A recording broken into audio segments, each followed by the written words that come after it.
Para wargi sadaya, wilujeng patepang dina acara Sabda Sunda. Mugia janten berkah kanggo urang sadayana. Mangga wilujeng ngadangukeun.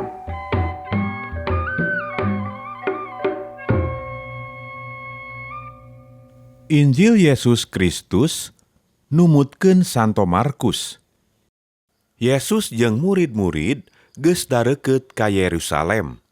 Geus aya di Betpage jeung Betania di Gunung Jetun. Tidinya Yesus miwarang 2 murid sina ti heula, sarta dilahiran kieu. Maraneh kudu ka kampung itu dihareup. Sasupna kaditu engke manggih anak kalde keur dicangcang. Ngora keneh pisan, tacan kungsi aya nu numpakan. Buka cangcangna bawa ka dieu. Lamun aya anu naranyakeun maraneh keur naon, bejakeun rek dianggo heula ku Gusti, engke dipulangkeun deui. Nu dipiwarang bral arindit. Anak kalde kapanggih keur dicangcang kana panto imah di sisi jalan. Sabot maranehna keur muka panyangcangna, jelema-jelema anu keur narangtung didinya naranya. Hei, keur naraon? Kunaon dilepaskeun eta anak kalde teh? Sanggeus disebutkeun sakumaha pesen Yesus, ku eta jelema-jelema dibikeun dibawa. Tuluy dihaturkeun ka Yesus. Tonggongna disasarapan ku jubah maranehna, celak anjeunna nitih.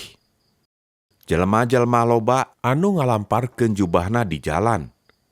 Nu sawareh deui ngalamparkeun dangdaunan beunang ngalaan ti kebon-kebon. Ger jelma-jelma nu dihareup nu ditukang sarurak. Puji Allah, mugia anu sumping kalawan pajenengan pangeran, diberkahan ku Allah. Mugia karajaan anu bakal ngadeg, karajaan Daud karuhun urang, diberkahan ku Allah, puji Allah. Yesus lebet ka kota Yerusalem, terus lebet ka bait Allah, ningalian sakurilingna. Tapi kusabab harita geus burit, anjeunna terus ngabujeng ka Betania jeung murid-muridna nu 12 tea. Poe isukna, waktu Yesus kaluar ti Betania jeung murid-murid, anjeunna ngaraos lapar. Ti kajauhan anjeunna ningali hiji tangkal kondang, daunna gomplok. Tuluy dicaketan rek ditingalian sugan aya buahna. Tapi barang ditingalian teh ngan daun bae wungkul, sabab can usumna buahan. Yesus ngalahir ka eta tangkal kondang. Ti semet ieu moal aya deui anu ngahakan buah maneh. Kasauranana kadarengieun ku murid-murid. Sanggeus sumping ka Yerusalem, Yesus lebet ka bait Allah, tuluy ngusiran anu keur jarwal beuli di dinya. Meja-meja tukang nalukeurkeun duit jeung bangku-bangku tukang ngajual japati dibalik-balikeun. Sarta jelema-jelema dilarang barang bawa ngaliwat pakarangan bait Allah. Tidinya saurna ka jelema rea, geus ditulis dina kitab suci, kieu dawuhan Allah. Bait kami bakal disarbut tempat paragi sembahyangna sagala bangsa. Tapi ari kumaraneh dijieun sayang begal. Ucapan anjeunna kadarengieun ku imam-imam kapala jeung guru-guru agama. Maranehna tuluy neangan jalan supaya bisa maehan Yesus. Maranehna rarisieun ku anjeunna, sabab rahayat kabeh katari ku pangajaranana. Sanggeus burit Yesus jeung murid-muridna kaluar ti jero kota. Poe isukna isuk-isuk keneh, Yesus jeung murid-murid geus araya di jalan. Tangkal kondang nu kamari teh kasampak geus garing jeung akar-akarna. Petrus ingeteun kana kajadian kamari di dinya. Tuluy unjukan ka Yesus.